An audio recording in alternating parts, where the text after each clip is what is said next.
Hello दोस्तों, आपका फिर स्वागत है एक नई वीडियो में। देखिए, आज की वीडियो में हम लोग देखेंगे ईटीएस, इलेक्ट्रॉन ट्रांसपोर्ट सिस्टम देखेंगे। ये जो पादपों में श्वसन चैप्टर है, इसको बोलते हैं रेस्पिरेशन इन फ्लावरिंग प्लांट। जो पादपों में रेस्पिरेशन जो होता है, श्वसन होता है, किस तरीके से होता है, वो मैं पहला चैप्टर में पढ़ा चुका, मैं पहला टॉपिक में पढ़ा चुका था। ग्लाइकोलाइसिस के बारे में बताया था। उसके बाद मैंने क्रैब चक्र बताया था। उसके बाद है ईटीएस। जितना एटीपी बनेगा, जैसे कि एटीपी बनता है 38 एटीपी, 36 एटीपी। ये जो एटीपी बना है, एटीपी किस तरीके से बना है, उसी को हम लोग आज शुरू से लेकर अंत तक वीडियो में देखेंगे। आप लोग पूरा अंत तक वीडियो में बने रहिएगा। मैं पूरा आपको क्लियर करा दूंगा कि कैसे कैसे कौन सी क्रिया चलती है। ठीक है, ध्यान से देखिए। हम लोग देखेंगे ईटीएस। क्या देखेंगे, यहाँ पर दिख रहा है कि नहीं, देख लीजिएगा। ईटीएस, ठीक है, electron transport system. Electron transport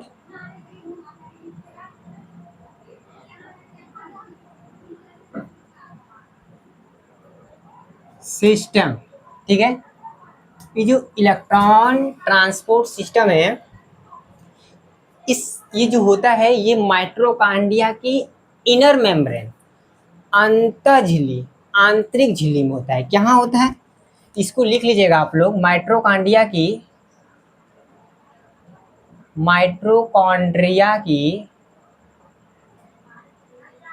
अंतः झिल्ली में होता है, ठीक है। माइटोकॉन्ड्रिया की आउटर मेम्ब्रेन की इनर मेम्ब्रेन, इनर मेम्ब्रेन में होता है, ठीक है। इनर मेम्ब्रेन, ठीक है, अंतर झिल्ली में होता है। उसको देखने से पहले मैं आपको थोड़ा सा कुछ याद करा देता हूँ। इसके डिस्क्रिप्शन में मैं आपको लिंक दे दूंगा, एक ग्लाइकोलाइसिस के दे दूंगा, एक क्रैब चक्र। इस दोनों वीडियो को आप लोग शुरू से लेकर अंत तक पूरा देख लीजिएगा। आपको पूरा एटीपी के बारे में मालूम चल जाएगा। तो देखिए, मैंने ग्लाइकोलाइसिस जब बताया था, आपको क्या बताया था मैंने, ग्लाइकोलाइसिस। ग्लाइकोलाइसिस, जब मैं आपको ग्लाइकोलाइसिस बताया था, तो उसमें देखिए मैं आपको बताया था, जो लास्ट में प्रोडक्ट बना था पायरुविक एसिड। क्या बना था, पायरुविक एसिड। 10वें चरण में बना था ना, 10वें चरण में क्या बना था, पायरुविक, क्या बना था, पायरुविक एसिड बना था। ये जो पायरुविक एसिड बना था, इसमें क्या क्या बना था, ये तो 10 चरण था ना। ग्लूकोज से ग्लूकोज 6 फास्फेट, फिर फ्रक्टोज 6 फास्फेट, फिर फ्रक्टोज से fructose 1 6 by phosphate, 3 PGL 1 3 by PGA, फिर 3 PGA, फिर 2 PGA, फिर 2 PEP, फिर पायरुविक एसिड, ठीक है। देखिए, मैं आपको जब ग्लाइकोलाइसिस लिखाया था, तो कहाँ कहाँ एटीपी खर्च हुआ था, मैं आपको बता दे रहा हूँ। एटीपी 1 और 3 में खर्च हुआ था, ठीक है। छठवें स्टेप में NADH2 का निर्माण हुआ था, ठीक है, एटीपी खर्च। और सातवां 10वां चरण जो है, एटीपी निर्माण हुआ था, ठीक है। 9वें चरण में H2O का निर्माण हुआ था, ठीक है। आप लोग को मैं डिस्क्रिप्शन में लिंक दे दूंगा ग्लाइकोलाइसिस का, उसमें मालूम चल जाएगा। ध्यान से देखिए, मैं आपको ये भी बताया था कि जो NADH2 है, इसका फुल फॉर्म लिख लीजिएगा, nicotine amide adenine dinucleotide dihydrogen. क्या बोला मैंने, nicotine, nicotine amide dinucleotide, नहीं रुक जाइए, एमाइड के बाद लिख लीजिएगा adenine dinucleotide dihydrogen, ठीक है, समझ गए। अब ध्यान दीजिएगा कि जो NADH2 है, इसमें एक NADH2 से ये जो 6 लिखा हूं मैं, आप समझ रहे ना, छठवें स्टेप में NaDH2 का निर्माण हुआ था। एक NaDH2 से कितने एटीपी? 3 एटीपी बनता है। समझ गए? ये बताया था मैंने ग्लाइकोलाइसिस के बारे में। तो लास्ट में देखिए 6 एटीपी और या 8 एटीपी बनते हैं। 6 एटीपी या 8 एटीपी का निर्माण हुआ था इस ग्लाइकोलाइसिस में। ठीक है, अब मैं क्रेब्स चक्र के बारे में याद दिला रहा हूं। क्रेब्स चक्र, मैंने क्रेब्स चक्र जब पढ़ा रहा था आपको, उसको उस वीडियो को देख लीजिएगा। देखिए 6 NaDH2 का निर्माण हुआ था, 6 NaDH2 का निर्माण हुआ था। एक FADH2 का निर्माण हुआ था। तो हम लोग एक ना बोलकर 2 FADH2 लिखेंगे कि क्रेब चक्र 2 बार हुआ था। ठीक है, अब यहाँ पर 2 GTP का निर्माण हुआ था, ग्वानोसिन ट्राइफॉस्फेट। देखिए एक ATP से 3, एक NaDH2 से 3 ATP बनते थे, 6 गुणे 3 करेंगे तो 18 हो जाएगा। एक FADH2 से कितना बनता है? 2, 2 गुणे 2 बराबर कितना हो जाएगा? 4। एक ATP से 1, ठीक है, बराबर 2। 18 4 22 2 24। तो क्रैब चक्र में 24 ATP बनते हैं। क्रैब चक्र में 24 ATP बनते हैं। ठीक है, उस वीडियो को देख लीजिएगा, समझ में आ जाएगा। देखिए 24 वो है, 6 8 ये है। ध्यान से देखिए कितना हो जाएगा, ध्यान से देखिएगा कितना हो जाएगा। और उसको हो जाएगा, उसमें देखिए कुछ और है। जब मैं एसिटाइल को एंजाइम बना रहा था, तो पायरुविक एसिड से एसिटाइल को एंजाइम में जब आया था, तो उसमें 2 FADH2 बनता है, 2 CO2 का निर्माण होता है। इसको बनाने के लिए किसका उपयोग होता है? एक एंजाइम होता है पायरुवेट डिहाइड्रोजिनेज। ठीक है, समझ रहे हैं कि नहीं? इसका निर्माण होता है और मैग्नीशियम आयन भी लगते हैं। तो वहां उसको लिखिएगा आप लोग। क्रैब चक्र को हम लोग लिंक रिएक्शन बोलते हैं कि citric acid acetyl co enzyme का निर्माण लिखेंगे तो हम लोग लिंक रिएक्शन भी बोल सकते हैं। लिंक रिएक्शन, जब देखिए पायरुविक एसिड से जब हम लोग एसिटाइल को एंजाइम ए का निर्माण करेंगे, 2 NaDH2 का निर्माण हुआ था, 2 CO2 का निर्माण हुआ था, और इसमें उपयोग हुआ था एंजाइम जिसका नाम होता है पायरुवेट सक्सिनेट डिहाइड्रोजिनेज। किसका हुआ था? Succinate dehydrogenase, succinate dehydrogenase. इसका उपयोग हुआ था और मैग्नीशियम आयन Mg+2 का उपयोग हुआ था। देखिए 2 NaDH2 कहाँ बन रहे हैं? लिंक रिएक्शन में बन रहे हैं। तो कितना हो जाएगा? 2 गुणे 3 बराबर 6 ATP यहाँ हो जाएगा। तो देखिए ध्यान से कुल ATP कितने बन रहे हैं, ध्यान से देखिएगा। मैं पूरा ATP का जो 36 और 38 ATP बनते हैं, कैसे बनते हैं दिखा रहा हूँ मैं। देखिए ग्लाइकोलाइसिस में मैं ग्लाइको को G से लिखूंगा, तो ग्लाइको में कितना बन रहा है? 6 या 8। और लिंक रिएक्शन में कितना बन रहा है? लिंक रिएक्शन में 6 बन रहा है। ठीक है, और क्रैब चक्र में कितना बन रहा है? क्रैब चक्र में 24 बन रहा है। देखिए 24 6 30, 8 38 ATP हो जाएगा। 24 6 30, 6 36 या 36। देखिए 36 और 38 ATP का निर्माण हो गया। देखिए 38 ATP का निर्माण जो होता है, ये किसमें होता है? किसमें होता है? प्रोकैरियोट्स में होता है। 38 ATP जो बनते हैं प्रोकैरियोट्स में बनते हैं, यूकैरियोट्स में ये बनते हैं 36 ATP। प्रोकैरियोट्स में जो 36 ATP है ये बनता है यूकैरियोट्स में। ठीक है, ये जो ATP बना है, जो मैंने आपको डायरेक्ट तोड़ के बताया हूँ NaDH2, ये इसके इलेक्ट्रॉन और प्रोटॉन कौन से ग्राही FMN पकड़ेगा, FeS पकड़ेगा, NaDH2 डिहाइड्रोजिनेज फिर सक्सेस देखिए होता है साइटोक्रोम B6 1, दूसरा ना बोल कर तीसरा चरण।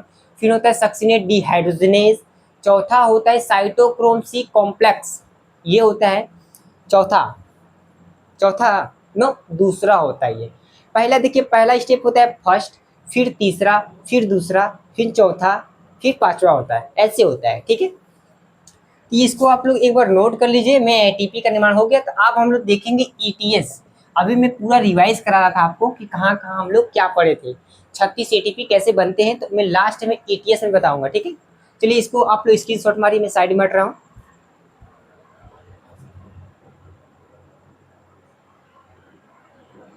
हो गया, हो गया कि नहीं हुआ, एक बार कमेंट करके बताइएगा। थोड़ा सा 1 सेकंड के लिए रुकिएगा, मैं थोड़ा मार्कर में इंक डाल लिया जाए, इस मार्कर में थोड़ा इंक का उपयोग कर लिया जाए, हो जाएगा तो ठीक ठीक हो जाएगा।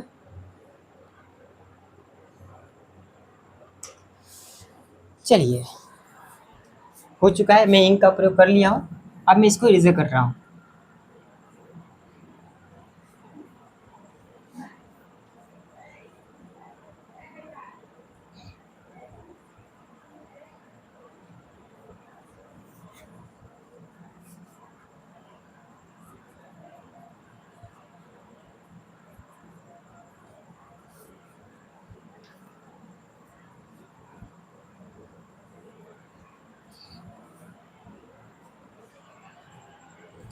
चलिए ध्यान से देखिए, ध्यान से देखिए, 4 स्टेप होता है। देखिए ये माइट्रोकांडिया है, माइट्रोकांडिया की जो इनर मेम्ब्रेन होती है ना, अंतः झिल्ली, ये उसका अंदर की मोटाई है, ठीक है। अब मैं इसको 4 भाग में बांटता हूँ।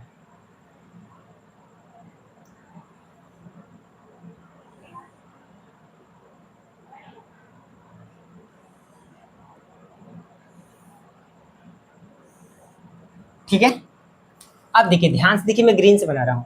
देखिए जो NaDH2 है, ये टूटता है NaTH+ में टूटता है। इसके इलेक्ट्रॉन निकलते हैं, इसके इलेक्ट्रॉन को पकड़ता है FMN, फ्लेमिन मैग्नीज पकड़ता है, फ्लेमिन मैग्नीज पकड़ता है। फिर कौन पकड़ता है इसको, इस इलेक्ट्रॉन को पकड़ता है FeS, आयन सल्फेट पकड़ता है। इस इलेक्ट्रॉन को पकड़ता है यहाँ पर यूबिक्विनोन, फिर यूबिक्विनोन से पकड़ता है UqH2 पकड़ता है, ठीक है। फिर यहाँ से हाइड्रोजन आयन लेगा, फिर यहाँ से हाइड्रोजन आयन बाहर निकल जाएगा, और इसके इलेक्ट्रॉन और इसके प्रोटॉन ये अंतःझिल्ली अवकाश में चले जाएंगे, ठीक है। यहाँ पर हाइड्रोजन की मात्रा बढ़ती रहेगी। अब ध्यान दीजिएगा, फिर से इसके इलेक्ट्रॉन आएंगे, इसके इलेक्ट्रॉन को कौन पकड़ेगा, ध्यान से देखिएगा, इसके इलेक्ट्रॉन को यहाँ पर होता है साइटोक्रोम BC1, इसके इलेक्ट्रॉन को कौन पकड़ेगा, ध्यान से देखिएगा,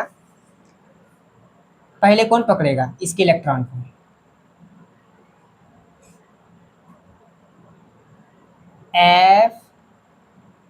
FeS पकड़ेगा, नो, यहाँ पकड़ेगा साइटोक्रोम B, फिर यहाँ से पकड़ेगा FeS, आयन सल्फेट पकड़ेगा, फिर पकड़ेगा साइटोक्रोम B1, साइटोक्रोम C और साइटोक्रोम B1 पकड़ेगा, फिर इसके इलेक्ट्रॉन को पकड़ेगा, 1 सेकंड रुकिएगा,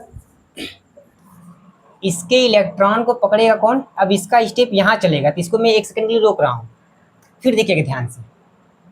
अब यहाँ पर टूटता है सक्सिनिक, सक्सिनिक एसिड टूटता है फ्यूमेरिक एसिड में, फ्यूमेरिक एसिड में टूटता है, ठीक है। इसके लिए होता है उपयोग सक्सिनेट डिहाइड्रोजनेज, सक्सिनेट डिहाइड्रोजिनेज, ठीक है। अभी जो ये है इसका इलेक्ट्रॉन, इसका इलेक्ट्रॉन है FADH2 है ये टूटता है FAD और H प्लस में टूटता है। इसके इलेक्ट्रॉन को पकड़ता है कौन है, FES पकड़ेगा। फिर कौन पकड़ेगा, UQ पकड़ेगा। UQ का नाम होता है U और Q का नाम होता है UB क्यूनॉन और UQH2। H2 कहाँ से है, इसके अंदर से आ गया, फिर इसके हाइड्रोजन यहाँ की मात्रा बढ़ जाएगी, फिर यहाँ से रिवर्सिबल हो जाएगा। ठीक है, और इसके इलेक्ट्रॉन को फिर से साइटोक्रोम C पकड़ लेगा। साइटोक्रोम C के बाद आयरन सल्फेट पकड़ेगा, फिर साइटोक्रोम B1 पकड़ेगा। फिर इसके इलेक्ट्रॉन को फिर देखिएगा, मैं इसको बताऊंगा कहाँ पकड़ेगा। अब देखिए, ध्यान से देखिएगा, देखिए पहला ये चरण है, तीसरा चरण ये है, ये दूसरा चरण है, चौथा चरण क्या है, ध्यान से देखिएगा। चौथा चरण में क्या है, यहाँ पर होता है, यहाँ पर FADH2 टूटेगा। किस में टूटेगा, नहीं टूटेगा, क्योंकि हम लोग तीसरे स्टेप में तोड़ देंगे। यहाँ पर होता है cytochrome C oxidase, cytochrome C oxidase ये पकड़ेगा। इसके हाइड्रोजन यहाँ चले जाएंगे।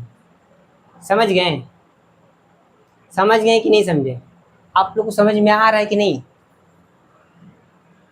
आ रहा है। देखिए, इसमें बहुत समझना पड़ेगा, नहीं तो फिर ऊपर से जाएगा, मेरा कोई दोष नहीं, एक बार जो पढ़ा होगा वही समझ में आएगा। अब ध्यान से देखिएगा, ये हो गया साइटोक्रोम C ऑक्सीडेज, C है, चौथा चरण है।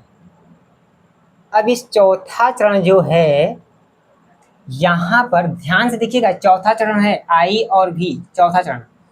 यहाँ से जो इलेक्ट्रॉन है, इस इलेक्ट्रॉन को यहाँ पकड़ेगा, कॉपर आयन पकड़ेगा। कॉपर आयन से पकड़ लेगा कौन, ध्यान से देखिएगा, साइटोक्रोम A, साइटोक्रोम A से पकड़ेगा साइटोक्रोम A3। फिर कौन पकड़ लेगा, ध्यान से देखिएगा, फिर इसके इलेक्ट्रॉन को पकड़ लेगा कौन, O2 पकड़ लेगा। कौन पकड़ लेगा, O2 पकड़ लेगा। अब ये O2 को पकड़ लेगा हाइड्रोजन आयन, तो ये बन जाता है H2O। ठीक है, मैं ग्रीन से दिखा रहा हूँ। मैंने बताया था आपको तीसरे चरण में साइटोक्रोम BC1, इसको इलेक्ट्रॉन को पकड़ता है साइटोक्रोम C, फिर इसको बाद आयन सल्फेट, फिर साइटोक्रोम B1, फिर इसके इलेक्ट्रॉन को देखिए दूसरे चरण में ना बोलकर चौथे चरण में कौन आप पकड़ता है इसके इलेक्ट्रॉन को, कॉपर आयन पकड़ता है। कॉपर से साइटोक्रोम A पकड़ता है, साइटोक्रोम A3 पकड़ता है, फिर इसके इलेक्ट्रॉन को पकड़ता है ऑक्सीजन आयन। फिर कौन पकड़ता है, जल, H2O पकड़ता है। कौन पकड़, H2O ना, H2 पकड़ता है, हाइड्रोजन जुड़ के बनता है H2O, 2 H2O का निर्माण होता है। ठीक है, अब देखिएगा, अब ये जो पांचवा चरण है, यहाँ पर होता है, आपको पता होगा माइटोकॉन्ड्रिया में होते क्रिस्टी, क्या होते हैं, ऐसे देखे होंगे आप लोग, ऐसे गोला में देखे होंगे क्रिस्टी।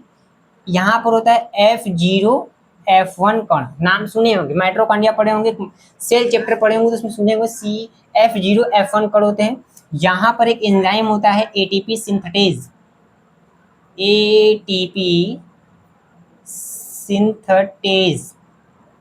ATP synthetase. अब ये देखिए क्या होगा, ये जो हाइड्रोजन आयन है, ये जो माइटोकॉन्ड्रिया के अंतर झिल्ली में 4 हाइड्रोजन की मात्रा बढ़ रही है, ये हाइड्रोजन आयन क्रिस्टी F0F1 से होते हुए यहाँ पर क्या करेगा, इसको प्रेरित करेगा। इसको जब प्रेरित करेगा तो ये टूटेगा, ATP सिंथेटेज। ये क्या करेगा, देखिए ADP, क्या बोला मैंने, ध्यान से देखिएगा, ADP प्लस फॉस्फेट, ये बनाता है ATP, adenosine triphosphate, adenosine triphosphate. ठीक है, एडिनोसिन ट्राईफॉस्फेट बनता है।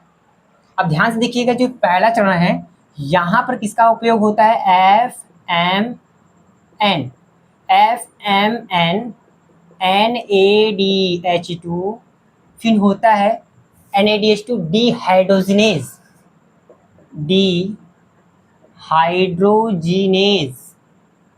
देखिए ये इसका उपयोग होता है, समझ गए। अब साइटोक्रोम का सीक्वेंस याद कर लीजिएगा, साइटोक्रोम बी सी, तो cytochrome C, cytochrome B1, cytochrome A, cytochrome A3, ये सीक्वेंस है साइटोक्रोम का। समझ गए कि नहीं? ETS देखिए, ये आपके एनसीईआरटी बुक में दिया है डायग्राम, नहीं तो विश्वास हो तो आप खोल के चेक कर सकते हैं। तो मैं आपको समझाने का कोशिश किया। देखिए, आप सोचेंगे पहले चरण के बाद तीसरा क्यों लिखा? आपके एनसीईआरटी में दिया गया है, मैं कुछ नहीं कर सकता। ठीक है, साइटोक्रोम B C1, इसको तोड़ेंगे, साइटोक्रोम C पकड़ता है, फिर आयन सल्फेट पकड़ता है, फिर साइटोक्रोम B1 पकड़ता है, इसके इलेक्ट्रॉन को चौथे चरण में पकड़ता है कॉपर आयन, फिर A3 पकड़ता है, फिर फिर A पकड़ेगा, फिर A3 पकड़ेगा, उसके इलेक्ट्रॉन को ऑक्सीजन पड़ता है, फिर उसके बाद हाइड्रोजन में पड़ता है। तो यहाँ पर लिख लीजिएगा अंतिम इलेक्ट्रॉन ग्राही कौन है? लास्ट का इलेक्ट्रॉन ग्राही कौन है? ऑक्सीजन है। यहाँ क्या लिखेंगे? O2। अंतिम O2 ग्राही, सबसे लास्ट का ये इलेक्ट्रॉन कौन ग्राही कर रहा है? कौन करता है? H2। तो आप लोग देखिए, ये भी पूछा जा सकता है। ठीक है, ये भी लिख लीजिएगा। देखिए, मैं पूरा प्रोसेस आपको समझा दिया। ये देखिए 5वां एंजाइम है, जो ATP सिंथेटेस लिखे हैं, ये 5वां एंजाइम है। चौथा कौन सा है? साइटोक्रोम C कॉम्प्लेक्स या ऑक्सीडेज, लिख लीजिएगा कॉम्प्लेक्स। फिर दूसरा में क्या है? Succinate dehydrogenase. तीसरा में क्या है? Cytochrome B C1। फिर फर्स्ट में क्या है? इसको उपयोग हुआ है? FMN, flavin manganese. इसका NADH2 का नाम मैंने बताया आपको, nicotine amide adenine dinucleotide dihydrogen. ठीक है, और FADH2 का भी नाम लिख लीजिएगा, कहीं दिख रहा होगा आपको तो। हाँ, दिख रहा है ना यहाँ पर आपको, FADH2।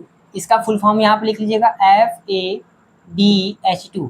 इसका नाम होता है flavin adenine dinucleotide dihydrogen. ठीक है, इसका नाम ये होता है। देखिए, मैं पूरा आपको ETS में पूरा पादपों में श्वसन चैप्टर जो होता है, मैं आपको 3 वीडियो में पूरा कंप्लीट 36 ATP और 38 ATP कैसे बनता है, मैं पूरा कॉम्प्लेक्स दिखा सका। और नहीं समझ में आया होगा तो मैं एक वीडियो लाऊंगा वन शॉट, जो कि मैं ग्लाइकोलाइसिस, लिंक रिएक्शन, क्रैब चक्र को बोलते सिट्रिक साइकिल, और ETS इलेक्ट्रॉन ट्रांसपोर्ट सिस्टम, ये चारों को एक वीडियो में कंबाइंड करके आपको दूंगा कि एक वीडियो में समाप्त पूरे इलेक्ट्रॉन कैसे होता है। तो आप लोग चैनल को जरूर सब्सक्राइब कर लीजिएगा, ऐसा वीडियो पाना है तो। थोड़ा सा समय लगेगा, मैं पूरा आपको दावा देता हूँ कि एकदम कॉम्प्लेक्स कंप्लीट नहीं लगेगा। जितना हो सकता है मैं उतना आसान बनाने का कोशिश करूँगा। ठीक है, तो आप लोग शुरू से लेकर अंत तक वीडियो में बने होंगे तो आप लोग को पूरा बेहतरीन लेवल समझ में आया होगा। नहीं समझ में आया तो एक बार वीडियो को फिर से पॉज करिए, फिर समझ में आएगा। ठीक है, एक बार नहीं समझ में आया 2 बार में देखिए, 2 बार में नहीं आया 3 बार में देखिए, लेकिन देखने से ही आएगा, प्रैक्टिस करेंगे तभी आएगा। क्योंकि एक बार में सोचेंगे हो जाएगा, नो, मेरे से खुद एक बार में नहीं हुआ था, मुझे भी बहुत बार पढ़ना पड़ा। ठीक है, तो चलिए आज का वीडियो इसी जगह समाप्त करते हैं। आज के लिए इतना ही, धन्यवाद।